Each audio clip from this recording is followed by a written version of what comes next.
Աստվածաշունչն ասում է Հռոմեացիներին ուղված թղթում, որ մարդիկ մեղանչում են և կարծում, թե անպատիժ են մնալու, բայց նրանք չեն գիտակցում, որ անըմբռնելի բարկություն են կուտակում դատաստանի օրվա համար։ Եվ այնտեղ խոսվում է քրիստոնյաների մասին, և ասվում է, որ քրիստոնյաները մատով ցույց կտան ու կասեն, թե տեսեք այս բոլոր ամբարիշտ մարդկանց, տեսեք այս բոլոր մարդկանց համասեռամոլների համայնքից։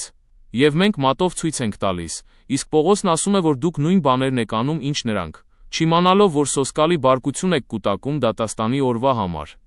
Գիտեք ինչ է ասվում Եբրայեցիներին ուղված թղթում, թե որքան սարսափելի բան է կենդանի Աստծո ձեռքն ընկնելը։ Եվ եթե արդարները հազիվ են փրկվում, ապա որտեղ կլինեն անաստվածները։ Ժողովուրդ, ես գիտեմ և չեմ ուզում, որ դուք ամենևին կասկածեք ձեր փրկությանը, բայց ուզում եմ, որ դուք գիտակցեք, որ սա խաղ չէ, որ սա կատակ չէ, որ դուք կանգնելու եք Աստծո առաջ, իսկ դուք մտածում եք, թե իմ կինը չգիտի, որ ես պոռնոգրաֆիա եմ դիտում, բայց Աստված գիտի, իմ տնօրենը չգիտի, որ ես խաբում եմ աշխատանքի վայրում, բայց Աստված գիտի։